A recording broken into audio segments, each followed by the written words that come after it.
Paano mo ba matatalo ang taong mas magaling at mas talented sa'yo? Para mas maintindihan mo, ano ang mas matigas? Bakal o kahoy? Of course, bakal, di ba?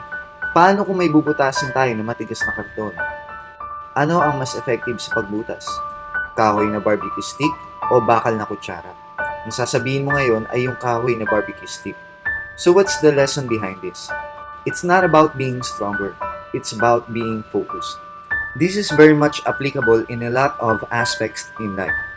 Para matalo mo ang iba na mas sigit ang pera, lakas, at talent sa'yo, kailangan lang mas focus at mas matalas ang lahat ng resources mo. Kahit na mas talented yung iba sa'yo, kahit na mas marami ang pera nila, kahit na mas malakas sila sa'yo, just always remember, pag-aralan mo ang ginagawa nila at isipin mo kung paano mo gagawin na mas maliit at mas focus ang target mo sa isang bagay na gusto mo mag-succeed.